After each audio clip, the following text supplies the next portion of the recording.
So preseason week 3 is finally upon us, and I say finally because preseason week 3 is pretty much like a dress rehearsal.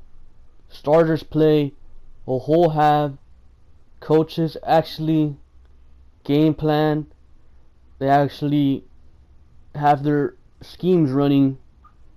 So there's definitely one to watch. There's definitely the one you have to watch in preseason. The other games, like, they don't really matter, but this one kind of does. It shows you kind of a sneak peek of what you're gonna get. So right now we're over there in New Orleans not hosting, but with practices with the Saints. So that's good. Every time our defense gets to go up against a quarterback like Drew Brees in practice, that's good. But for our offense, I don't know, because the Saints defense has been mediocre at best, probably the worst in the league these past 3 or 4 years.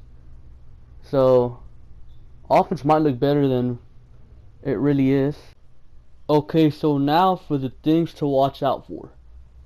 Right off the bat, as the previous 2 weeks, Tom Savage. Tom Savage had a pretty damn good game last week.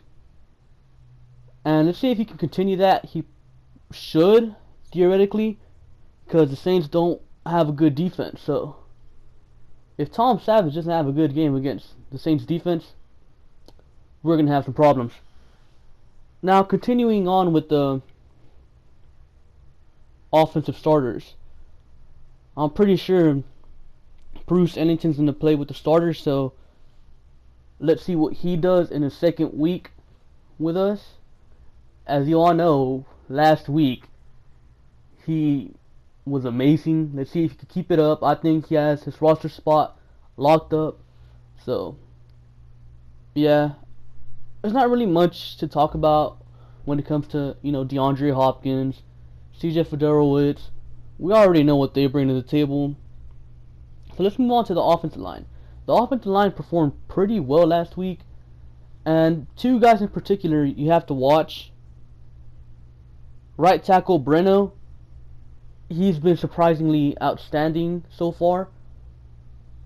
If he can keep it up this week, I am about 100% sure he's going to be our starting right tackle, and I have no issue with that. He's nasty and aggressive, which is something we really lack in the offensive line. So that's good. Then we also got Kendall Lamb, who performed surprisingly well at left tackle, even though the previous week he performed bad at right tackle. So who knows, maybe Kendall Lamb is meant to be a left tackle, and some of that nastiness Breno has is rubbing off on Kendall Lamb. So now he's a nasty offensive lineman too, and I think that's something we need more of. Last year the only nasty offensive lineman we really had was Jeff Allen, but Jeff Allen sucked, so it's not like it really matters. Now for the starting defense, again, J.J. Watt, Jadeveon Clowney, Whitney Merciless. We finally get to see these three guys in action together when we're actually scheming, so that should be fun.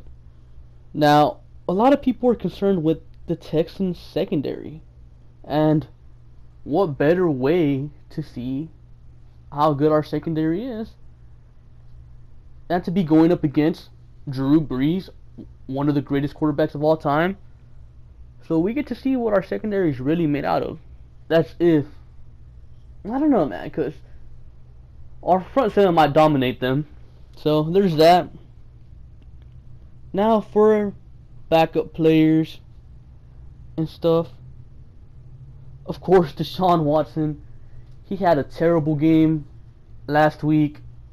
He was just inaccurate all over the field. Let's see how he bounces back. Deontay Foreman. Let's see if he continues his amazing, dominant run in the preseason.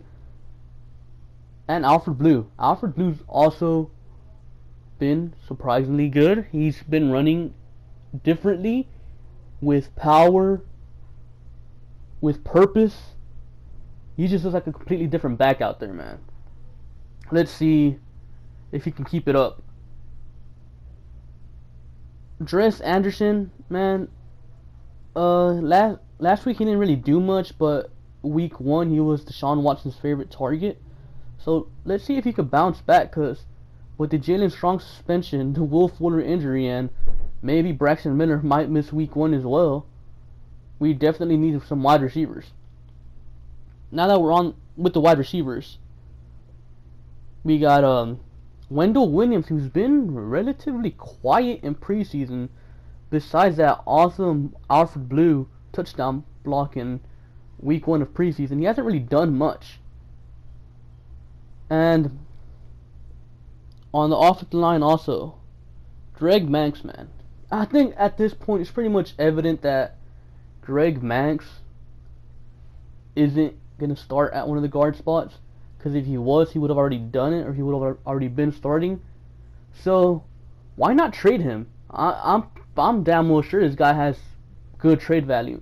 We can trade him and probably get a 2nd round pick, man, because he's a good offensive lineman. And he's on the final year of his contract. And we already got Nick Martin, our center. He's dominating so far, so there's really no need to keep a guy as talented as Max if we're not going to start him, you know. We should just trade him, get a pick back, because we're obviously lacking in picks. Now for the defensive backups. Brendan Scarlett, I don't know if you can consider him a backup, but last week they were lighting him up all over the field. So let's see what they do if they do have him with the starters, and see what they do with him. I'm really curious to see what new things Vrabel is going to bring to the table, honestly. And then we also got the return of Joel Heath, man. I'm a big fan of Joel Heath. I think he can be a legitimate starter for us, a good player. But he's been injured, and he's finally been activated. So I'm not sure if he's going to play, but hopefully he does. Now, so 2 other guys on the front 7 I really want to see again is Dylan Cole, man. Dylan Cole has been all over the field, and the funny thing is, he's been missing tackles, but last week he recorded 10 tackles, and he missed a few tackles. The game's clearly still moving a little too fast for him, so once it slows down, man, this guy's going to be good. And of course, Zach Cunningham. Zach Cunningham had a terrible game last week. Yes, he got like 7 tackles, but he allowed 2 touchdowns in coverage, and that's what we brought him in to do, and he didn't do it. So hopefully he can bounce back. And now on to the secondary, man. In the secondary, there's 2 corners that I'm really liking right now, and that's Treston Decoud. He's been surprising me because, well, I had a feeling he was gonna, turn out to be a good player for us, but I didn't expect him to come out and do this good this soon, I thought he was gonna take a year or 2 to actually come into his own. 6'2", I want to say he is. He's our tallest, most physical corner, and we kind of need that, because we don't really have a corner that is big enough to compete with, say, a Kelvin Benjamin, how you saw him beat Jonathan Joseph on a jump ball. We don't have corners that can contest those.